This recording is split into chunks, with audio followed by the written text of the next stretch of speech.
to get a head start in this new year? Come on, jump into this episode where I take you through new ways of beginning your career or scaling your business.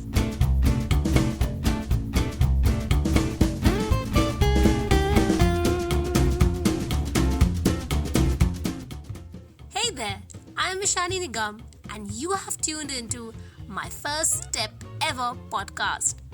I realized life's too short to postpone your dreams and too long to live someone else's. So after failing 1,000 times, I'm finally on a journey to fulfill my dreams of impacting people's life through what I do the best, entertain and educate through podcasting, digital content creation and thought leadership. On this podcast, I uncover stories that help you see why you must do what you want in life, build conviction to follow them, and how to build systems to sustain them. And if you are an entrepreneur or a brand seeking exactly the same, then I'm up for a chat on my Instagram handle, which is at myfirststepever_IN. But for now, if you want to achieve your goals and build never failing systems, then what are you waiting for? Let's get started. Welcome on my first step ever. New year, exciting times ahead, and we need to learn some new rules of the business or the career ahead.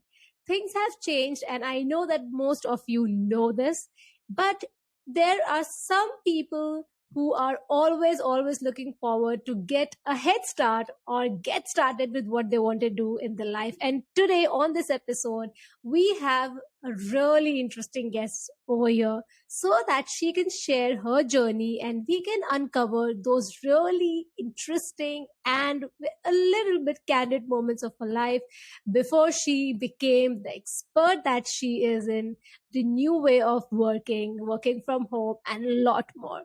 So please join me in welcoming all the way from Philippines in the virtual studio at my first step ever, Le-an Lai Lacaba. Hi, Le-an. Hey, Shani, very happy to be here. It's my pleasure. Let me just introduce you to my listeners today before we move on.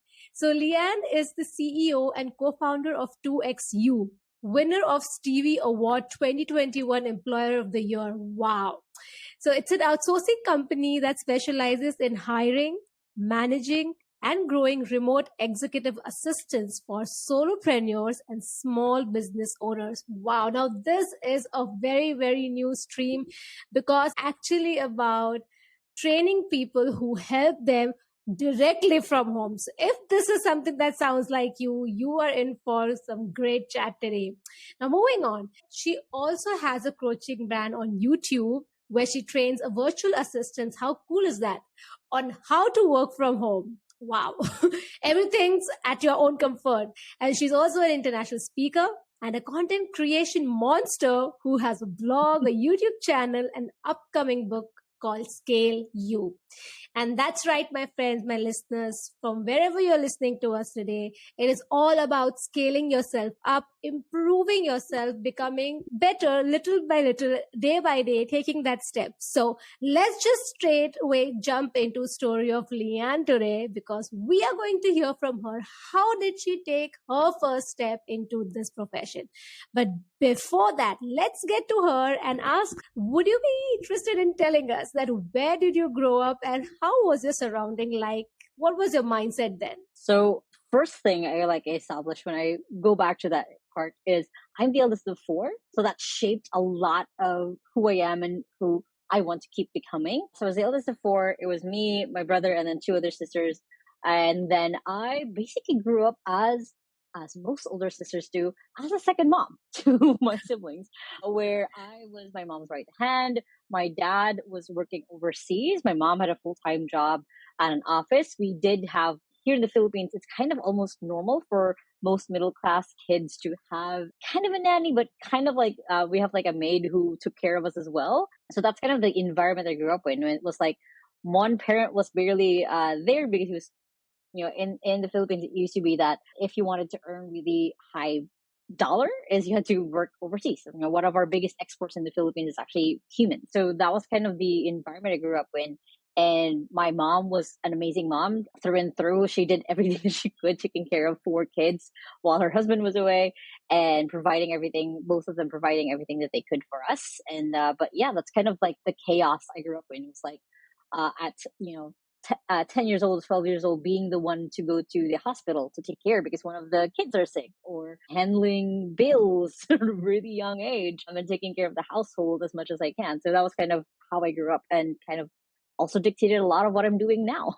Yeah, it sounds like you were prepared for life very early on, managing yourself, taking responsibilities, meeting deadlines, and most importantly, dealing with human beings and their emotions. And I think you were in the position that Yeah. you really learned that very early on. Now, having this unique experience that you had, it seems a bit natural for me now. I think the qualities that you might have developed to be a coach or be someone who can, help people elevate to the next level, have that feeling of, helping each other. So from here, while you were growing up and you were already so responsible, did you already have a clear path about your career in mind back then? If not, if you can take us through what was going on in your head, and if you really, thought of something and did not work out, how was it? Very, very good question. So I was going to follow the usual career path of most Asian families, which is I either had to be a lawyer, a doctor, or an engineer, or an accountant. That was the other pathway. And for me, at around the age of 10, I discovered that I love writing. Like, I would love writing fiction. I would love writing essays. I did a mini business once. I'm not 100% sure if I ever told my parents, basically being paid to write people's essays for schoolwork just because I love writing them in the first place. So that was kind of like a lot of where my quote unquote career started. So then when my mom saw that, oh, you love writing, you should be a lawyer. And I'm like, okay. And that kind of continued on with what I wanted to do. I got my first job ever working from home as a freelance writer way back in 2011, where work from home Wow. was not even a thing. Yes. Just because someone saw my blog, they were like, hey, I love the way that you write. Can you ghostwrite for my own blog? And I'm like, I have no idea what it is, but I'll figure it out, what ghostwriting is. Figured it out, and then just started having gigs left and right, did graphics, did video editing, did anything, almost everything when it came to content. I dipped my little finger in and like tried it out. And then I got my first full-time work as a writer for a local magazine that we had in the city.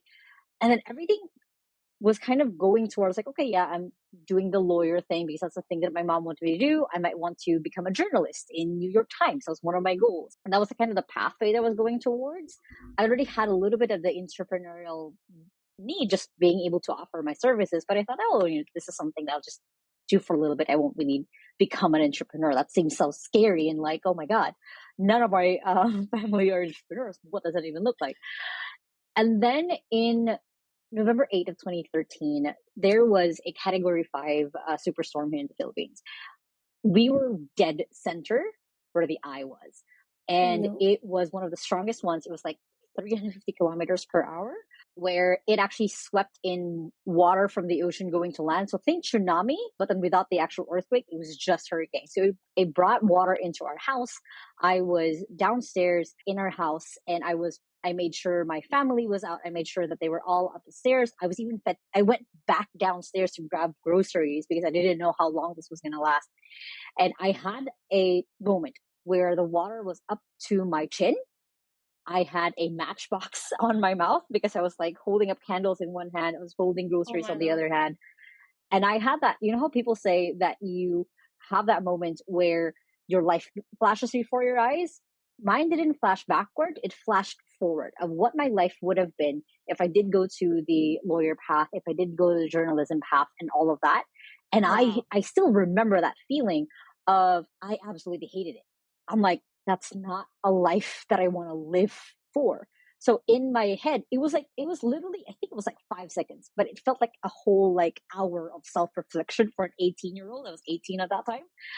Okay, if I survive this, I am going to live a life that I'm proud of. I'm going to live a life where I will take risks. I will live a life where if I ever get to the point where I might almost die again, I'm proud of that life that I lived. Basically, then I had that adrenaline rush, spit out the matchbox, screamed for my brother's name. He, when climbing down, he was shocked of where I was, gave him the groceries. I have no idea how I climbed to the second floor. It was just all a blur. And since then, I started looking for other work from home jobs. I started looking for other gigs that I could do.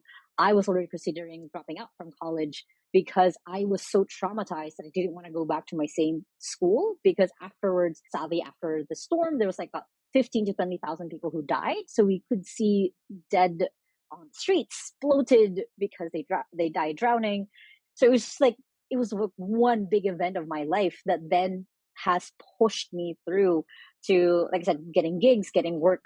And then my main goal at that point was, honestly, I didn't want to live in that city anymore. So I moved to the city I was here, because that was kind of a goal that I had since I was like 8 years old. When I first came here, I'm going to move here, I'm going to live here. And I was like making it come true. And then I got a job as a book editor, which is a dream job for a bookworm and a writer, was editing books all day long. So reading books all day long.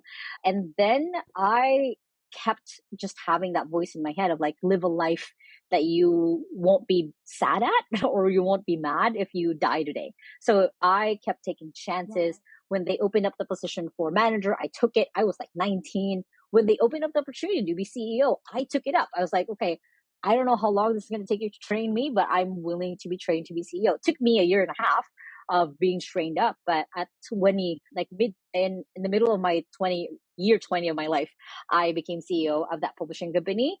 Did that for a while. And then when I was 23, I got to the point where, okay, things are now automated. I can actually take off 6 months and walk away from this business, and it's now good. What can I do next? So then 2XU came along as a full circle moment for me, because it was getting people to also know that working from home was a possibility. And it was like, okay, it started as, how can you hire virtual assistants? Which meant that if we were able to educate a lot of solopreneurs and business owners, okay, how do you actually hire an assistant well in the first place? Then it'll of course open up jobs for the Philippines. So we were doing that. We did that as a course. We did speaking gigs, a lot of amazing things. And then it came to one of the students that we were talking to. They were like we're teaching. Can you just do it for me? I don't want to do it myself. And we're like, we'll figure it out. So then that's how 2XU started. It was like from that one person who wanted it as a service. Now, 3 years later, I'm now 27. So it's been kind of really full circle the last 10 years, building a business and building a life where I can travel. I have a speaking gig in Thailand in February, which is crazy. Multiple opportunities where I would not have gotten if I followed the lawyer/journalist. So now the goal is not to be a writer of New York Times, but to be featured in New York Times. It's kind of been kind of the shift that has happened in my whole career. So since then, I've also started 6 to 10 businesses. Most of them failed. Some of them did really well, to excuse one of them. But that's basically the path that I've taken in the last decade. Wow, this is incredible journey. Oh my God, it started off with a life-threatening event, and I would like to tell my listeners that if you're listening to this very carefully, let there be no such incident that you wait for to wake yourself up. We have Le-an over here who's sharing her experience, and I think this just makes things, I wouldn't say easier for us, but it is good that we are able to understand that why and what is the thought process of doing what she wants to do, because at the end of the day, you never know how long or short you live for, but the life that you live is the quality that you have to be really mindful about, and you just need to enjoy the life that you have, and you always have the power to do what you want. You just have to accept the fact that yes, you're not happy with the current situation, and the most important thing, need to know what are the next steps to take the steps towards your goal. So that's exactly what Le-an has taken us through, that when she understood that this is not what she wants, and then she went on to understand what are the next steps that she needs to take to get to the real goal that she always wanted to do. And she has come a far way. I think at 27, you have had a few businesses, you have tried, tested, and you've impacted so many lives. You're a speaker, you're going around the world, working from home, everything that most of us would like to have. But I'd also like to emphasize to everyone who's listening to us, have a purpose behind what to do. Because I think in Le-an, your story, your purpose and your love for writing is something that has always given you the direction. It was never the outcome that really is something that you had in mind, in the sense, that you want to travel, you want to do this. This could be like one of the reasons, but I think the main reason for you was that you write and you write well and you want to excel in that field. So really hone your skills in that particular direction that you're good at and you enjoy doing that, so that you can become an expert and no one else can do that better than you. So thank you so much, Leah, for taking us through that journey of yours. Now coming to very interesting and probably a candid side of your story, because what happens generally is that we always know when someone has become famous or someone's success story is printed in a book or a newspaper or broadcasted, we only know the success story as it is and how they became famous and what all they're doing at present. But we never know the sleepless nights and the difficult failures that they have gone through before making it. Did you go through that situation? If yes, are you able to take us through one really difficult moment of your life, even though you knew that you're on a path that you always wanted? If yes, can you please tell us how did you overcome that? Which one to pick? That's always which one do I pick? There have been multiple ones, but the pattern that I know I kind of had to go through, and this year I had to even relearn it again, was I had to keep learning what it meant to be a leader. And it's again, I started with my whole path being this older sister, managing everyone, making sure everyone was fine, making sure everyone was okay. And then I had to translate that to being a manager and a leader eventually. And it was such an interesting, again, lesson to keep learning. Again, had to learn it again this year, of one, getting the right people in, of like getting the right people inside your business. That was the first big people lesson I had to learn, because when we were running, when I was running the book publishing company, I would hire anyone who just passed our skills test without like filtering if they were actually a good person, without actually filtering if they were a right fit for our company, without filtering if they were actually willing to see what our vision was and what we wanted to build, instead of just being there to get a paycheck and then go home. Which, yes, you can do. And there's companies who are good and okay with that. There's nothing to despair with that. But then for us, like for me specifically, I wanted to build an empire. That's still something I really want to do, is building an empire. That's why I have multiple businesses that I want to start. But that was the first one. It's like I needed to keep in mind to filter the people who came into not just my company, but also to my life. Because some people who just come in, they are trying to get something, or they're just passively there and not really contributing anything to your life. So that was the first one. The consequences of that was we literally closed down the publishing company and had to restart from scratch. We were growing to 30 employees, but because we weren't able to filter if they were the right culture fit, it kind of imploded, of like people who sadly were a little bit toxic, or people who kept creating things because they weren't able to communicate with us clearly. And of course, as a leader, we weren't able to put communication systems in place to be able to do that successfully. Then it kind of just, again, imploded. The second thing I had to learn is that it's sometimes not enough to take care of people, which was such a hard lesson for me to learn over and over again, because I always thought of myself of like, I am an abundant leader. I'm a generous leader as much as possible. I will spoil people who are underneath me. But I had to relearn it twice, where it wasn't enough. It wasn't enough that I was this kind of open person. Yep, we'll take it, we'll do that.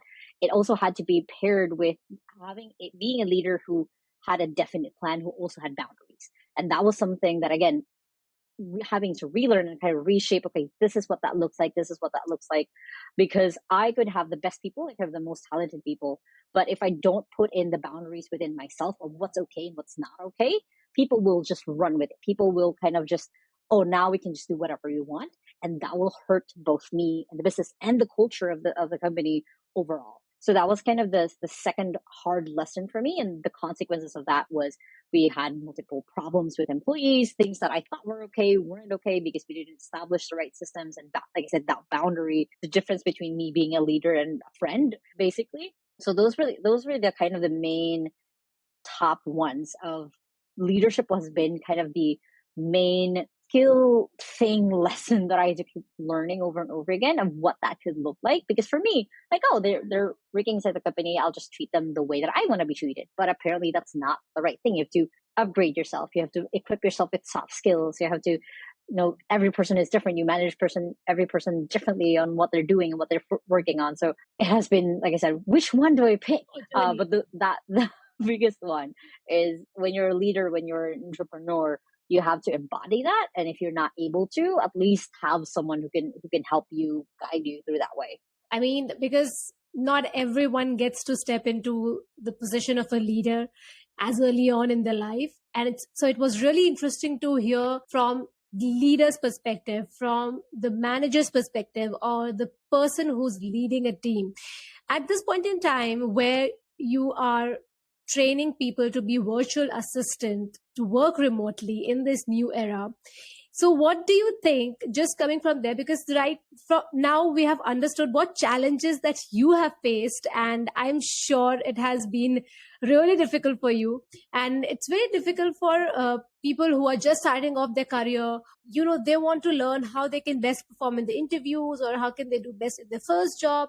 So it's coming from their perspective. But it was really interesting to know a manager's, a boss, or a leader's perspective, that what they are also struggling with. So it kind of humanizes the situation a bit.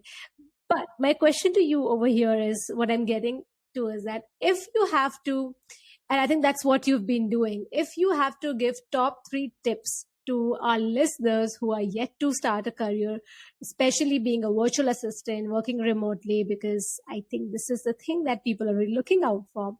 What are the top 3 things that you would like to tell them?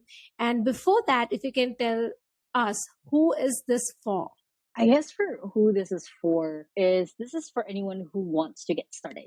So whether you are an entrepreneur, whether you are starting a career, whether you are even starting school or a new skill that you want to go to, I think this would be 3 things that would be really good to keep in mind. First one is stay curious, which is coinciding with kind of like also saying stay passionate, is because whenever you dive into something new, there's always more. There's always more. There's always something else that someone has figured out a combination to, or someone else has found an opportunity where you probably wouldn't have seen it if you weren't curious. So it goes to asking questions. It goes to keeping in mind that there's always something for you to learn from the next person.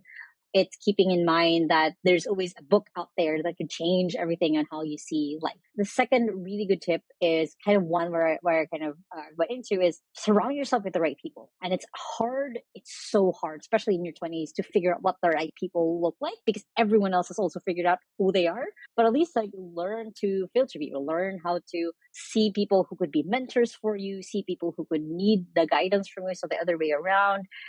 Look at people who are on the same path. So, it's so cliche, but it's so true. Like, you're always the average of the 5 people that you always hang out with. So like keeping that in mind, whoever you surround yourself with is kind of the mindset you'll always have. So if you surround yourself with people who, let's say you are starting your career, but you're surrounding yourself with people who are still studying, it's going to be hard for you to relate or to push yourself, versus if you are someone who started a career and you're surrounding yourself with people who are like 2 years, 3 years ahead of you. That's going to pull you up and how you think and how you experience life, because it's going to show you the things that are possible for you. And then the third thing is look into yourself. And it sounds like a weird piece of advice, but introspection has been one of the fastest ways that I've been able to grow myself, of like, okay, knowing that, oh yeah, okay, I messed up on this one part. I am now going to do better. Sucks for me to be able to have to admit that I sucked on this one part, but I'm going to move forward and now I'm going to treat this or think about this. Introspection is, doing all of these things that people think is like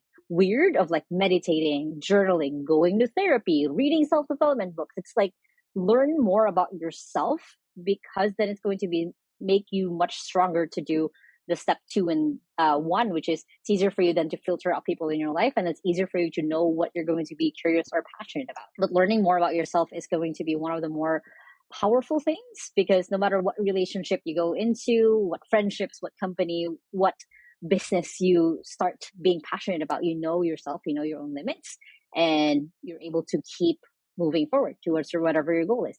And those are some really interesting powerful 3 tips, which is very different from what all of us are always thinking is to work on our skills. But these are the different kind of soft skills that one really need to focus on, with other things, of course, that is required for your pathway, your career, your industry. But I would really like to second and reinforce the third point, that Le-an, all the points are very important, but the third one, introspection, learning more about yourself, your personal development, is so important. Because once you know who you are, a lot of things in your life becomes easy because you know what is okay for you, what's not okay for you, and that you also know that you need to improve in certain areas. So the ego and a lot of other things just go up in the air and you're just on the right path. So thank you so much, Le-an. It has been amazing chatting with you and just seeing your journey. You've done such wonderful things for yourself. And really, I think you went through a very challenging situation for anyone, of course, who was in the same situation as you were back then several years. But I'm happy that you have come out of it and you have made a life of your own, and now you're impacting other people's life. And I can see the happiness, the warmth, and the interest that you speak about, with which you speak about for your career. So thank you so much for being on my first step ever. And as I always request my guest speakers to leave our listeners with a quote or a saying that they really resonate with. So mine has been a quote that I have taken throughout my whole 20s, which is just passion can take you anywhere. And it's always interesting because people think that passion is just this one thing that they're doing for the rest of your life. No, your passion could be so many different things.